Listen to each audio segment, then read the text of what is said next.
Halo, permisi Romo. Saya main lagi nih. Wah, Bimo. Sini nak, sini. Iya, Bimo.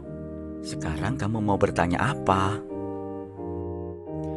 Romo, kemarin hari Kamis itu kok banyak Romo juga umat yang foto-foto selfie sambil memasang tulisan apa itu ya, biru-biru itu loh. Ada angkanya 80. Itu apa toh Romo? Oh, hari Kamis kemarin ya? Itu tanggal 25 Juni. Kita merayakan berdirinya keuskupan kita yang ke-80. Maka ada angka 80, Bimo. Oh, begitu toh Romo. Saya darani tuh ada promo produk apa begitu dengan diskon 80%. Tiwas nomeh saya borong. Loh Romo, Keuskupan Agung Semarang berusia 80 tahun. Nah, terus sebelum jadi keuskupan, kita dulu menjadi apa Romo? Nah, ceritanya begini, Bimo. Dulu, sebelum menjadi keuskupan, sebagaimana mekanisme dari tahta suci untuk kawasan misi atau negara yang belum menjadi keuskupan akan melampaui tahap-tahap yang panjang hingga bisa menjadi sebuah keuskupan sendiri. Tahap awal akan disebut prefektur apostolik. Tahap ini suatu kawasan misi dipimpin oleh seorang prefektur apostolik, yakni seorang pastor atau romo. Nah, setelah semakin bertumbuh, akan ditingkatkan menjadi vikariat apostolik. Vikariat apostolik sudah dipimpin oleh seorang uskup. Daerah Semarang dulu semenjak tahun 1808 adalah wilayah prefektur apostolik Batavia atau Jakarta. Setelah Batavia meningkat status menjadi vikariat apostolik, muncul wilayah-wilayah lain seperti Ambarawa, Yogyakarta, Surakarta, dan juga Magelang. Romo, lalu usia 80 tahun itu dihitung dari mana? Pertumbuhan umat di sekitar Semarang, Jogja, dan sekitarnya ternyata sangat menggembirakan pada waktu itu, Bimo.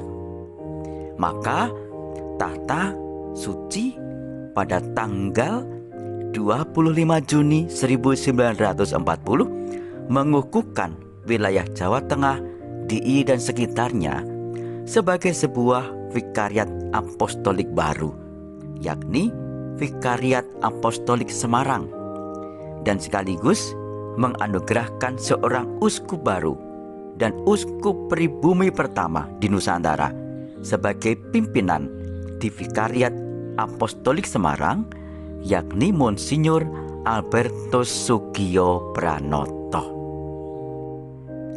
Pengukuhan ini istimewa karena tanpa melalui tahap menjadi prefektur apostolik sebagaimana biasanya, namun langsung menjadi vikariat apostolik.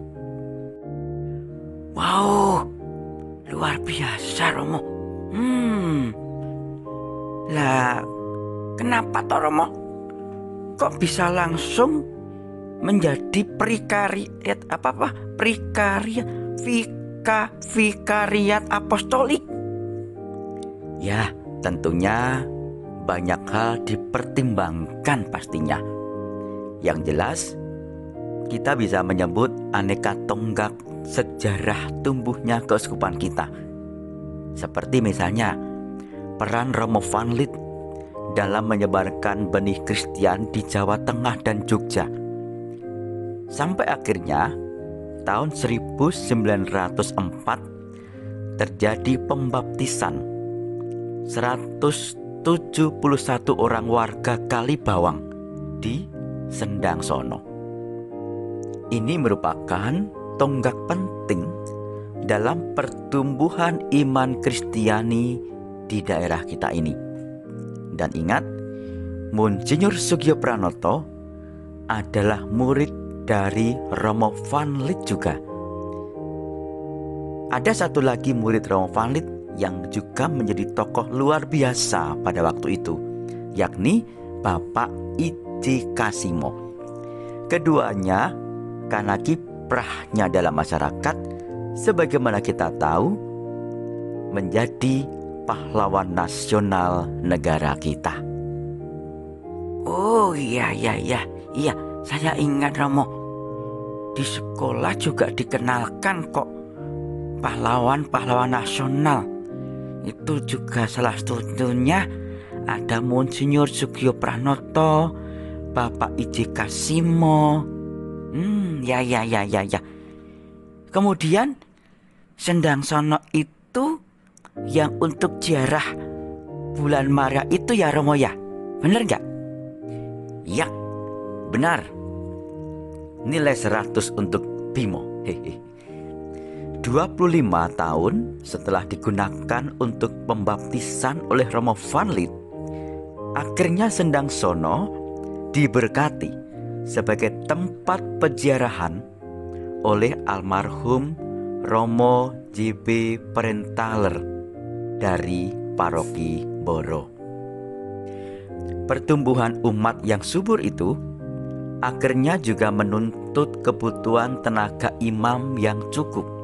Sebagai pimpinan Vikariat Apostolik Batavia ketika itu, pada tahun 1911 mendirikan seminari menengah di Muntilan yang akhirnya pindah ke Mertoyudan. Dan tahun 1936 mendirikan seminari tinggi di Yogyakarta. Wah, luar biasa. Lalu kapan Vikariat Apostolik Semarang disebut keuskupan Romo? Setelah beberapa daerah di Indonesia semakin bertumbuh dan muncul beberapa vikariat apostolik, maka pada tanggal 3 Januari 1961 beberapa vikariat apostolik di Nusantara berubah status menjadi keuskupan.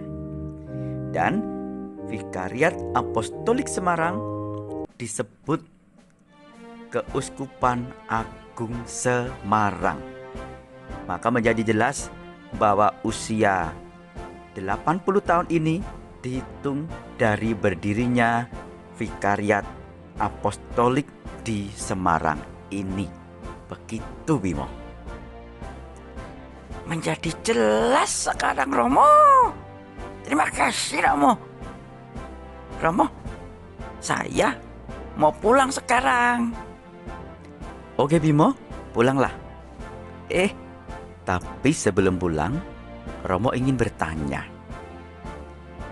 Kamu sudah mendengar sekilas sejarah keuskupan kita kan? Kita butuh begitu banyak tenaga imam. Bimo, kamu tidak ingin menjadi imam?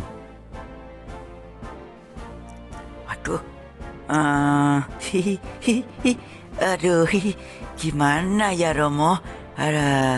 Tidak harus dijawab sekarang.